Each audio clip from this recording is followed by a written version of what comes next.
Beautiful, how happy they look. എടോ, ഞാനൊരു പൈങ്കിളി ചോദ്യം ചോദിക്കട്ടെ? സംഭവത്തിൽ പേഴ്സണലാണ്, ബട്ട് ഔട്ട് ഓഫ് ക്യൂരിയോസിറ്റി. നീ ആലീസിനോട് അവസാനമായിട്ട് ഐ ലവ് യു എന്ന് പറഞ്ഞതപ്പോഴാ? എന്താ? 1 വർഷം, 2 വർഷം? ഓർമ്മയുണ്ടാവില്ല. പ്രേമിക്കുന്ന സമയത്ത് നിങ്ങൾ എല്ലാ ദിവസവും 1 തവണയെങ്കിലും പറയുമായിരുന്നു ഐ ലവ് യു എന്ന്.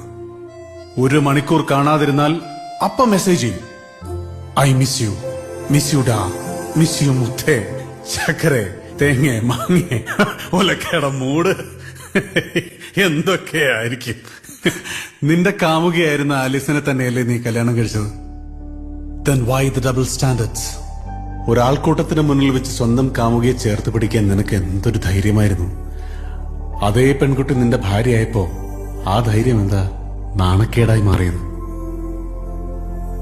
അതൊക്കെ പോട്ടെ, നീ ആലീസിന്റെ മുഖത്ത് നോക്കി സ്നേഹത്തോടെ ഒന്ന് ചിരിച്ചിട്ട് എത്ര നാളായി? പീറ്റർ പെണ്ണ് കെട്ടിയതാണോ? ഓ, നമ്മക്കതൊന്നും പറഞ്ഞിട്ടില്ലേ. ഒന്ന് കെട്ടി നോക്കണം, അപ്പൊ വിവരം അറിയും. കാമുകനല്ല ഭർത്താവ്, അയാൾക്ക് അയാളുടേതായ ഉത്തരവാദിത്തങ്ങളുണ്ട്. അല്ലാതെ നിങ്ങളീ പറയുന്ന പോലെ മുഖത്ത് നോക്കി ചിരിച്ചോണ്ടെങ്കിരുന്നാലേ മോളുടെ സ്കൂൾ ഫീസ്, കാറിന്റെ ലോൺ, വീടിന്റെ loan, professional loan, personal loan, ഇതിന്റെ ഇടയിൽ നിന്ന് നുള്ളിപ്പറക്കുന്ന ഒരു ജീവിതവും. ഓഹോ, ഇപ്പൊ കംപ്ലീറ്റ് ലോണാണല്ലേ? അതെ, ലോണാണ്. എന്റെ വീട്ടിൽ പാല് തരാൻ വരുന്ന പയ്യൻ മുതല് അങ്ങ് അംബാനി വരെ എല്ലാവർക്കും ലോണാണ്.